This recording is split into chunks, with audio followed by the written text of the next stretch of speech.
Com quantos anos podemos considerar que esse filho já é irrecuperável, um caso perdido? Essa pergunta é muito sensível porque a gente tem que entender qual seria a sua intenção e qual seria o seu objetivo na sua perspectiva de recuperar. Recuperar o quê? Porque quando a gente fala de respeito e responsabilidade, que é o que é da nossa responsabilidade, qualquer idade. Não existe uma idade limite que você pense e fale assim, não, com 20 anos eu não consigo mais recuperar. Não, com 25 anos eu não consigo mais recuperar. Não, com 30 anos não tem como mais. Não, com 40 não tem como mais. Como assim, Mônica, 40? Ué, isso é o que está acontecendo aí em uma parte da população, das famílias. Tem filhos que estão com 20 anos, 25 anos, que tem rotina de um adolescente. Esses jovens adultos, eles não fizeram a transição para a vida adulta. Então pode acontecer de se acomodar, de ficar dependente, de ficar nas costas da mãe. Então, quando a gente fala de respeito e responsabilidade, não tem idade, não tem limite de idade que você pode ou não fazer, tá? Existem outras coisas dentro do processo de educação, construção de caráter, que aí vai além, vai ter coisas que influenciam, né, nessa construção da identidade do jovem. E são coisas que às vezes nós mães não temos gerência, não temos domínio. Então, é por isso que eu teria que entender aqui o que seria, o que você gostaria, o que você está buscando de recuperar com o seu jovem, com o seu filho hoje. Qual é essa situação? Porque aí, dependendo da situação, a gente vai entender primeiro se é algo que é da nossa gerência ou não. O nosso filho respeitar a gente, isso não é opcional. O nosso filho ter responsabilidade, isso não é opcional. Muitas vezes a mãe, ela tem uma condição boa, ela tem uma estrutura boa, e por ela ter uma condição boa e uma estrutura boa, ao invés dela utilizar como um bônus, como um benefício para impulsionar esse jovem, o que ela faz? Ela poupa o jovem de passar pelo crescimento natural da transição para a vida adulta. Ela deixa esse jovem confortável demais, e não no ponto positivo, porque o conforto não é negativo. Proporcionar boas coisas ao filho não é negativo, não deve ser negativo. Principalmente para você que batalhou, para você que conquistou, para você que hoje pode proporcionar para os filhos aquilo que você não teve. O problema não é o conforto, não é o cuidado, não é o zelo, não é esse o problema. O problema é o equilíbrio da falta de responsabilidade, a falta de comprometimento desse jovem para com a vida dele, da construção da vida dele, das conquistas dele. Será que o conforto que você dá às vezes pode roubar essa vontade de conquistar? Porque pode ter conquistar o quê? Se eu tenho tudo. Então, a gente tem que ter muito cuidado para a gente não confundir proporcionar o conforto, proporcionar coisas boas com roubar a oportunidade de crescimento desse jovem. A gente tem que ter muito cuidado. Então, Mônica, com quantos anos podemos considerar que esse filho já é irrecuperável, um caso perdido? Depende. Estamos falando especificamente de quê? Preciso de mais detalhes para eu me aprofundar nessa resposta. Boa tarde, Simone. O meu filho tem 16 anos, quer estudar de noite, mas tenho muito medo.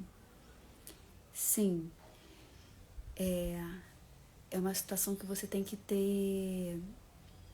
levantar as possibilidades, né, do que pode acontecer nessa situação e do que está acontecendo nessa situação, porque o estudo à noite, na maioria das vezes, ele é um estudo mais aberto do que estudar de manhã, estudar de tarde, é um público diferente, é uma situação diferente. Então a situação aqui seria, por que ele está mudando? Qual é a necessidade? Seria também aqui, você tem ainda gerência sobre essa decisão? Porque existem situações que a gente tem gerência sobre as situações.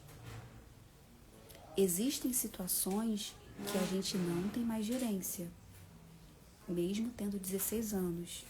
Existem jovens que a gente consegue ainda conduzir, de falar sim ou não, de falar você vai ou não fazer. Então, quando a gente pode fazer isso ainda, a gente tem que amadurecer vendo todas as possibilidades que a gente consegue ver, né, humanamente falando, a gente refletir, a gente meditar nas possibilidades, abrir o leque do que está acontecendo para que a gente possa tomar uma decisão. Quando a gente não tem mais gerência sobre esse jovem e ele já vai fazer o que ele quer, a gente tem que ter a habilidade de fazer com que ele abra esse leque para que ele possa ver as possibilidades e as consequências do que às vezes sozinho ele não consegue enxergar. Então são abordagens diferentes dependendo do padrão de vida desse jovem. Faz sentido o que eu tô falando? Simone, ele se sente sozinho, pois os amigos foram. Não me escuta, muito difícil. Então, como ele não te escuta, ele está saindo da sua gerência. Perdeu o pai, tem 1 ano, muito difícil, muita coisa em cima dele. Os amigos dele foram estudar à noite. É isso. E ele quer ir também. É isso. Quando o filho, eu vou falar filho, mas é sempre filho ou filha, tá? Falo filho para facilitar. Quando a gente começa a perder a gerência sobre o filho e ele começa a fazer o que ele quer, como ele quer, quando quer, isso vai acontecer, tá? Isso não é de todo ruim, isso é um processo natural. A gente tem que caminhar junto. Quanto mais eu quero, eu faço o que eu quero, como eu quero, mais responsabilidade ele tem que ter. Porque se ele tem respostas de adulto, eu escolho o que eu quero, eu faço o que eu quero, ótimo. Ele também tem que ter responsabilidades de adulto. Por quê? Eu não posso tratar um rapaz de 16 anos que eu não tenho gerência sobre as decisões dele, eu não tenho gerência. Quem decide é ele. Ok. Mas eu ser a responsável por ele. Pago casa, pago comida, pago roupa, depende de mim. Os problemas eu resolvo. E o que ele define como minha vida, é ele que resolve. Tá conseguindo entender? Por quê? Quando você começa a tratar ele como adulto, para responder as coisas que ele quer, para direcionar a própria vida, muitas vezes ele pode até direcionar e ter uma vida difícil por escolhas erradas. Faz parte. Quantas escolhas erradas nós não fizemos? E a gente não vai poder, infelizmente, proteger o nosso filho de tudo. Esquece isso. Eles vão passar por situações difíceis, eles vão passar por momentos desafiadores, eles vão crescer com os próprios erros. A gente não tem como protegê-los de tudo. A gente pode ter sabedoria para tornar mais fácil essa jornada dele. A gente pode ter sabedoria para guiar. Então aqui, ele quer mudar à noite, ele quer mudar para a noite. Precisa sentar com ele e conversar com ele sobre as consequências disso. Para que ele quer mudar? Por quê? Qual o motivo? Ele realmente vai fazer isso? Ok. E o que ele vai fazer durante o dia? Como que ele vai se ocupar? Qual vai ser a rotina dele durante o dia? Ele está envolvido com alguma coisa de trabalho? Ele está envolvido com estudo o suficiente para ter um encaminhamento no lado de poder estudar e se envolver e você apoiar no crescimento profissional dele? Ou ele está o tempo todo perdendo o tempo dele, ó, telefone, horas e horas, não faz nada dentro de casa, não pensa em trabalhar? Como que está todo esse processo da transição para a vida adulta? Porque agora, 16 anos, ele é um adolescente, ele é um jovem, mas você está na transição para a vida adulta.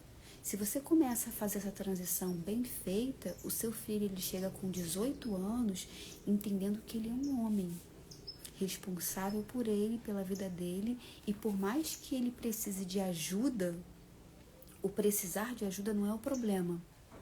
A falta de consciência de que ele está na transição para a vida adulta e que ele é responsável por si e pela sua vida, a falta de consciência disso e jogar ainda essa responsabilidade para as mães, para os pais, esse é o problema. É o problema chegar com 20 anos e achar que a responsabilidade ainda é dos pais. Mas você tem que me. Não tem que me. Já sou adulta. Se a minha mãe me ajuda, se meu pai me ajuda, são ajudas que eu tenho e que vai me fortalecer e eu sou grato por isso. Eu agradeço. Porque eu já sou adulta. Eu já posso trabalhar e sustentar. O que venha mais, eu tenho que agradecer por isso. E não ser uma obrigação. Faz sentido isso? Perder o pai é um grande baque. É um baque de referência, é um baque emocional, é uma dor que não sei como é que a gente nunca sabe, né, como se sente ou como vive, só quem passa.